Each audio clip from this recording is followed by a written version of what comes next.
Hello friends, आशा study class में आप सभी का स्वागत है। चलिए आज हम लोग जेटेट की स्पेशल क्लास में ज्योग्राफी का कुछ एमसीक्यू करेंगे जो एग्ज़ाम के पॉइंट ऑफ व्यू से बहुत ही ज़्यादा महत्वपूर्ण है। आई होप आप लोगों को ये वीडियो अच्छी लगे, इसी बहाने आप लोग का रिवीजन भी हो जाएगा। तो चलिए आगे चलते हैं। सबसे पहला क्वेश्चन है हमारा, दो अक्षांश रेखाओं के बीच की दूरी लगभग कितनी होती है? तो दो अक्षांश रेखाओं के बीच की दूरी होती है, ऑप्शन बी होगा हमारा 111 किलोमीटर। नेक्स्ट है, भूमध्य रेखा सहित कुल अक्षांश रेखाओं की संख्या कितनी होती है? तो भूमध्य रेखा सहित कुल अक्षांश रेखाएं की संख्या 181 होता है। ऑप्शन हमारा बी होगा राइट आंसर। नेक्स्ट है हमारा क्वेश्चन आगे, चलिए देखते हैं आगे।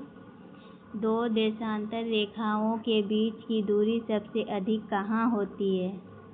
तो दो देशांतर रेखाओं के बीच की दूरी सबसे ज़्यादा होती है भूमध्य रेखा पर। ऑप्शन सी हमारा राइट आंसर होगा। नेक्स्ट क्वेश्चन है हमारा, पृथ्वी की गोलाकार आकृति के कारण 180 डिग्री देशांतर को क्या नाम दिया गया है? तो आंसर होगा ऑप्शन सी अंतर्राष्ट्रीय तिथि रेखा। नेक्स्ट है हमारा, भारत के लगभग मध्य से होकर कौन सी अक्षांश रेखाएं गुजरती है? तो भारत का मध्य से होकर हमारी अक्षांश रेखा गुजरने वाली का नाम है ऑप्शन सी कर्क रेखा। नेक्स्ट है, भारत की मानक देशांतर रेखा IST, इसको इंडियन स्टैंडर्ड टाइम भी कहते हैं, कितनी है? तो ये है हमारे 82.5 डिग्री पूर्वी देशांतर में। Option A is the right answer. Next है, 23.5 डिग्री दक्षिणी अक्षांश को किस नाम से जानते हैं? तो 23.5 डिग्री दक्षिणी अक्षांश को हम अंटार्कटिक ये आंसर ये नहीं होगा, ऑप्शन डी होगा मकर रेखा।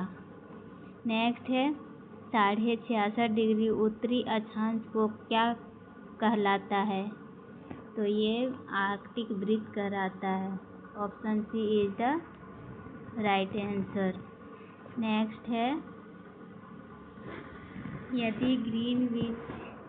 यदि ग्रीनविच 0 डिग्री देशांतर पर दोपहर के 12 बजे हैं तो 15 डिग्री पूर्वी देशांतर पर समय क्या होगा? तो इसका आंसर होगा ऑप्शन बी दोपहर 1 बजे। नेक्स्ट है, ग्लोब पर कुल देशांतर रेखाओं की संख्या कितनी है? तो कुल देशांतर रेखाओं की संख्या 307 है। Option B is the right answer. Next है, निम्नलिखित में से कौन सी रेखाएं एक दूसरे के समांतर होती है और कभी नहीं मिलती? तो इसका आंसर होगा ऑप्शन ए अक्षांश रेखाएं। नेक्स्ट है, पृथ्वी अपने अक्ष पर किस दिशा में घूर्णन करती है? तो पृथ्वी अपने अक्ष पर पूर्व से पश्चिम दिशा की ओर घूर्णन करती है। Option B is the right answer. Next है, ध्रुवों की ओर जाने पर दो अक्षांश रेखाओं के बीच की दूरी में क्या परिवर्तन आती है? तो इसका ऑप्शन होगा ऑप्शन बी घटती जाती है। नेक्स्ट है, ध्रुवों की ओर जाने पर दो देशांतर रेखाओं के बीच की दूरी में क्या परिवर्तन होता है? तो option B is the right answer, घटती है। नेक्स्ट है, उत्तरी ध्रुव और दक्षिणी ध्रुव पर सभी देशांतर रेखाओं का क्या होता है? तो वे एक बिंदु पर अभिसरित हो जाती है। Option A is the right answer. Next है, पृथ्वी पर सबसे बड़ा वृत्त कौन सा है? तो पृथ्वी पर सबसे बड़ा वृत्त ऑप्शन बी है भूमध्य रेखा। अब नेक्स्ट है हमारा, पृथ्वी की सबसे बाहरी ठोस परत को क्या कहते हैं? तो पृथ्वी की सबसे बाहरी ठोस परत को भूपर्पट्टी या क्रस्ट कहते हैं। नेक्स्ट है, पृथ्वी के आंतरिक क्रोड का निर्माण मुख्य रूप से किन तत्वों से हुआ है? तो ऑप्शन बी निकिल और लोहा से, जिसको निफे भी बोलते हैं हम। नेक्स्ट है, सियाल परत में किन तत्वों की प्रधानता होती है? सियाल परत में सिलिका और मैग्नीशियम की प्रधानता होती है। Option B is the right answer. सीमा परत मुख्य रूप से कहाँ पाई जाती है? तो सीमा परत मुख्य रूप से महासागरीय क्रस्ट के नीचे में पाई जाती है। Option B is the right answer. Next है, पृथ्वी की सतह से गहराई जाने पर औसत घनत्व पर क्या प्रभाव पड़ता है? तो option B is the right answer, बढ़ता है। नेक्स्ट है, भूपर्पट्टी और मैंटल को अलग करने वाली सीमा को क्या कहते हैं? तो ऑप्शन बी होगा मोह असंबद्धता। पृथ्वी का बाह्य क्रोड किस अवस्था में है? तो पृथ्वी का बाह्य क्रोड गलित या द्रव अवस्था में। Option C is the right answer. पृथ्वी के आयतन का सबसे बड़ा भाग लगभग 83 या 84% किस परत का है? तो option B is the right answer, जो कि मेंटल है। नेक्स्ट है, मेंटल और क्रोड को अलग करने वाली सीमा क्या कहलाती है? तो मेंटल और क्रोड को अलग करने वाली सीमा गुटेनबर्ग असंबद्धता कहलाती है। Option A is the right answer. Next है, दुर्लभता मंडल पृथ्वी के किस परत का हिस्सा है? तो ऑप्शन ए ऊपरी मेंटल का हिस्सा है। नेक्स्ट है, भूकंपीय तरंगों में से कौन सी तरंगे ठोस, द्रव और गैस तीनों माध्यम से गुजर सकती है? तो इसका आंसर है ऑप्शन सी पी तरंगे।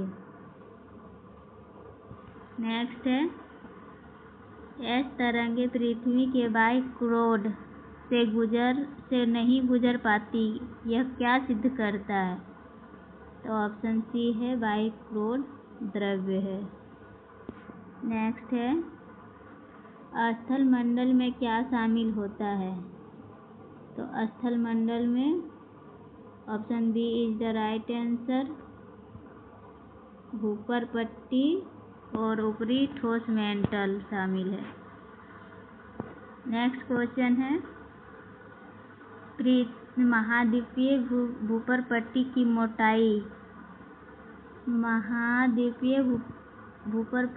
मोटाई महासागरीय भूपर्पट्टी की तुलना में कैसी होती है? तो ऑप्शन बी होगा अधिक होती है। नेक्स्ट है, पृथ्वी के आंतरिक भाग में गहराई के साथ तापमान में क्या परिवर्तन दिखाई देता है या क्या परिवर्तन होता है? तो ऑप्शन सी होगा बढ़ता है।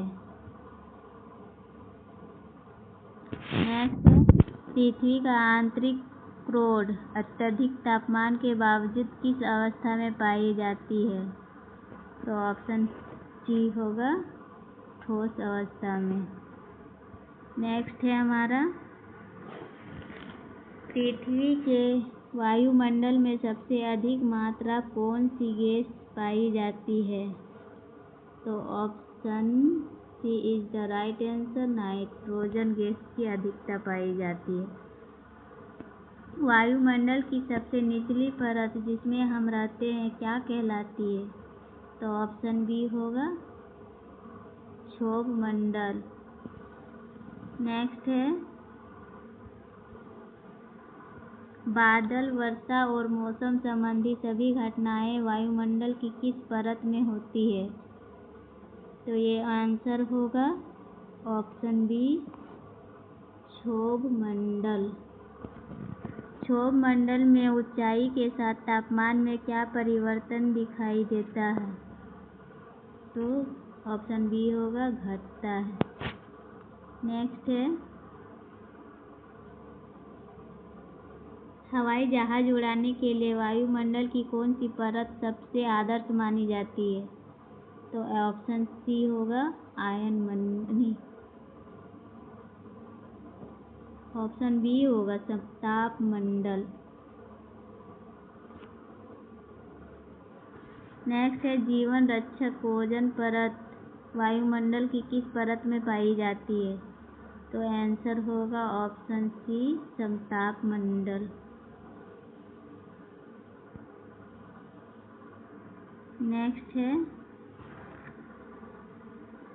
अंतरिक्ष से आने वाली उल्काएं वायुमंडल की किस परत में आकर जल जाती है?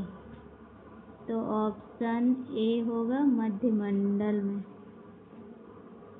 नेक्स्ट है वायुमंडल की किस परत में तापमान अकस्मात रूप से सबसे कम हो जाता है? ऑप्शन बी होगा आंसर मध्यमंडल में। नेक्स्ट है वायुमंडल में कौन सी परत स्थित है जो रेडियो तरंगों को पृथ्वी पर परावर्तित करती है? तो ऑप्शन बी होगा आयन मंडल।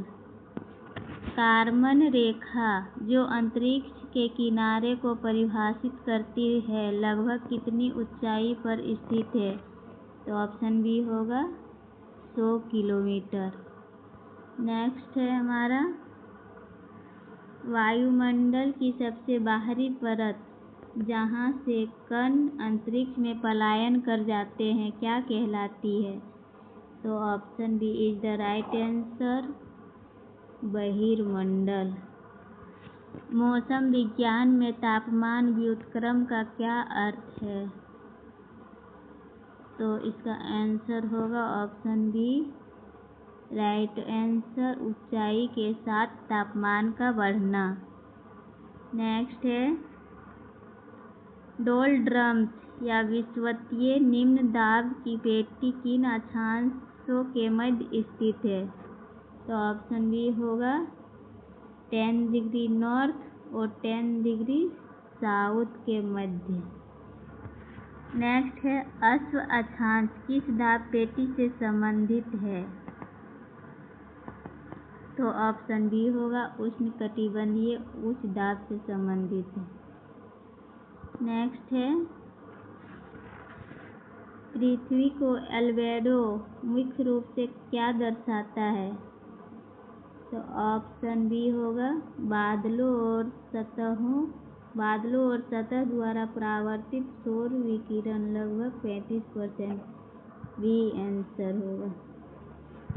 नेक्स्ट है ध्रुवीय क्षेत्रों में कौन सी अस्थायी पवनें प्रवाहित होती है? तो ऑप्शन सी ध्रुवीय पवनें। नेक्स्ट है भूमध्य रेखा की ओर चलने वाली अस्थायी पवनों को क्या कहा जाता है?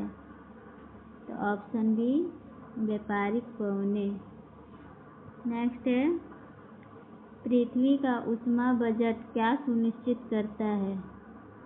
तो ऑप्शन बी आने वाले और बाहर जाने वाले विकिरण के बीच आदर्श संतुलन। थैंक यू दोस्त। वीडियो अच्छी लगे तो लाइक शेयर ज़रूर कीजिएगा और कमेंट भी कीजिएगा ताकि ऐसे ही मोटिवेट होकर मैं आप सबके बीच ऐसे ही छोटे छोटे टॉपिक और MCQ भी लाती रहे जो आप लोग के परीक्षा की दृष्टि से बहुत ही ज़्यादा महत्वपूर्ण हो। और चैनल को सब्सक्राइब कर लीजिएगा दोस्त। जब भी हम वीडियो अपलोड करें तो आप लोग के पास तुरंत पहुंच सके, जो आपके लिए हेल्पफुल हो सके। थैंक यू दोस्त।